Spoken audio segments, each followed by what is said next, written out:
अल्लाह रब्बुल इज़्ज़त ने हर उम्मत और कौम को किसी फितना और आजमाइश में हमेशा मुब्तला किया है, जिसकी खबर पैगंबरों ने अपनी अक़वाम को दी है।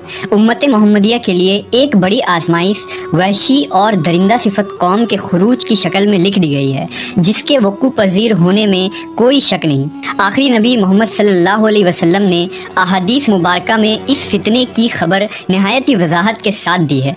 इस वहशी कौम का नाम याजूज माजूज है। ये वो कौम है जिसकी पेशन गोई न सिर्फ नबी सल्लल्लाहु अलैहि वसल्लम ने की, बल्कि तौरेत और इंजील में भी इस कौम का जिक्र मिलता है, जिसे गोग एंड मैगोग कहा गया है। दरअसल याजूज माजूज हज़रत नूह अलैहिस्सलाम के तीसरे बेटे याफिस की औलाद में से हैं। ये लोग शुमाली मशरिकी एशिया में ज़िंदगी बसर किया करते थे और अपने इर्द गिर्द के इलाकों पर हमेशा वहशियाना हमला किया करते थे। उनकी आबादी चीन से मगरिब में तुर्किस्तान तक फैली हुई थी।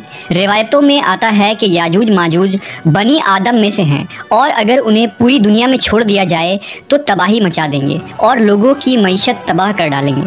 उनमें से हर कोई आदमी उस वक्त तक नहीं मरता जब तक अपनी 1000 या इससे ज़्यादा औलाद ना देख ले। उनके चेहरे तह बतह ढाल की तरह हैं। ये लोग लंबे कद काट के हैं जो सनोबर के दरख्त के मानिंद है। उनमें सबसे लंबा शख्स 3 बालिश तक का होता है। ये जिस जानदार के पास से गुजरते हैं उन्हें खा जाते हैं। ये मौसम बहार में अपने गारों से निकलते हैं और सब्जा खाते हैं। उनके पंजे और दांत दरिंदों की तरह हैं। हज़ारों साल कबल इस रुए ज़मीन पर अल्लाह के एक नेक बंदे की हुकूमत थी, जिन्हें ज़ुल्करनैन के नाम से जाना जाता है।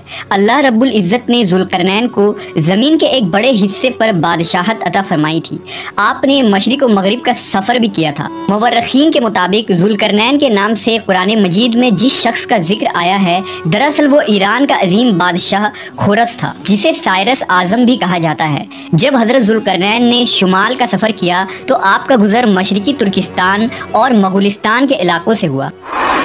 ये इलाका 2 अजीम पहाड़ों के बीच आबाद था और पहाड़ के उस पार याजूज माजूज रहा करते थे। उन लोगों ने ज़ुल्करनैन से याजूज माजूज के फितने की शिकायत की और कहा कि ये कौम बार बार इन इलाकों में हमला करके फसाद फैलाते हैं। लिहाजा हज़रत ज़ुल्करनैन ने उस सरकश कौम की यलगार से हिफाजत की खातिर उन पहाड़ों के दरमियान एक मजबूत दीवार तामीर करवाई, जो लोहे और पिघले हुए तांबे से बनाई गई थी। तामीर मुकम्मल होने के बाद आपने अल्लाह का शुक्र अदा किया और लोगों को आगाह किया कि यह दीवार वक्ती तौर पर इस कौम से हिफाजत करेगी, लेकिन हर चीज़ फना होकर रहती है। लिहाजा एक दिन ये दीवार भी टूट जाएगी और याजूज माजूज उन इलाकों से निकलकर तमाम ज़मीन पर फैल जाएंगे। जैसा कि अल्लाह ने कुरान मजीद में इरशाद फरमाया, यहाँ तक कि जब याजूज माजूज खोल दिए जाएंगे और वो हर बुलंदी से दौड़ते हुए आएंगे और सच्चा वादा करीब आ लगेगा। हज़रत अबू हुरैरा से रवायत है कि रसूल अल्लाह सल्लल्लाहु अलैहि वसल्लम ने फरमाया, फिर वो दीवार तोड़कर लोगों पर निकल आएंगे, सारा पानी पी जाएंगे, लोग किलाबंद हो जाएंगे, वो हर टीले से भागते हुए आएंगे। उनके अगले अफराद बहरे तिब्रिया से गुजरेंगे तो उसका सारा पानी पी जाएंगे और उनके आखिरी अफराद वहाँ से गुजरेंगे तो कहेंगे कि कभी यहाँ पानी हुआ करता था। और हज़रत ईसा अलैहिस्सलाम और उनके साथी महसूर हो जाएंगे, यहाँ तक कि बैल का सर तुम्हारे मौजूद 100 दीनारों से भी ज़्यादा कीमती होगा।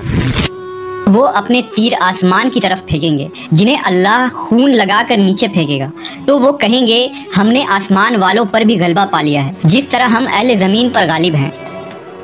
एक रिवायत में है कि बेशक याजूज माजूज रोज़ाना दीवार तोड़ते रहते हैं। जब वो मुकम्मल टूटने के करीब होती है तो उन्हें सूरज की शुआएं नज़र आती हैं। इतने में उनका बड़ा कहता है, चलो बाकी कल तोड़ेंगे। तो अगले दिन अल्लाह उस दीवार को पहले से भी मजबूत बना देता है। जब उनकी कैद की मुद्दत ख़त्म हो जाएगी और अल्लाह उन्हें लोगों के सामने जाहिर करना चाहेगा, तो उस दिन जब वो सूरज की शुआएं देखेंगे तो उनका बड़ा कहेगा, चलो इंशाअल्लाह बाकी कल तोड़ेंगे। जब वो अगले दिन आएंगे तो इंशाअल्लाह कहने की बरकत से दीवार उतनी ही होगी जितनी छोड़ कर गए थे। यूँ वो बाकी दीवार तोड़कर बाहर आ जाएंगे। दीवार तोड़ने के बाद ये ज़मीन में खूब कत्ल व गारत गिरी करेंगे। ये सब क़यामत के करीब होगा। हज़रत ईसा अलैहिस्सलाम उनके लिए हलाकत की दुआ फरमाएंगे तो अल्लाह उनकी गर्दनों में कीड़े पैदा फरमाएगा, जिससे ये फ़ौरन मर जाएंगे।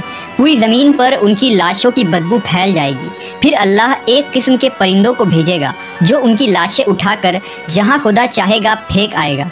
यूँ याजूज माजूज का खात्मा हो जाएगा। मवर्रखीन और मुहक्किकीन के मुताबिक सरजमीन कफकाज में दरियाए खजर और दरियाए सयाह के दरमियान एक पहाड़ों का सिलसिला है जो एक दीवार की तरह शुमाल और जुनूब को एक दूसरे से अलग करता है। इसमें एक दीवार की तरह का दर्रा भी मौजूद है जो मशहूर दर्रा दारियाल है। यहाँ एक कदीम तारीखी लोहे की दीवार नज़र आती है। इस बिना पर बहुत से लोगों का नज़रिया यह है कि दीवार जुल्करनैन यही है, जबकि कुछ मवर्रखीन दीवार चीन और दीवार तरमस को दीवार जुल्करनैन मानते हैं। ये तमाम नज़रियात कयास और अंदाज़ों पर मबनी हैं। दीवार जुल्करनैन कहाँ बनाई गई है और कहाँ वाक़ है, इसका इल्म सिर्फ अल्लाह तबारक व तआला को ही है और वक्त मुकर्ररा पर उस दीवार को याजूज माजूज तोड़ कर निकल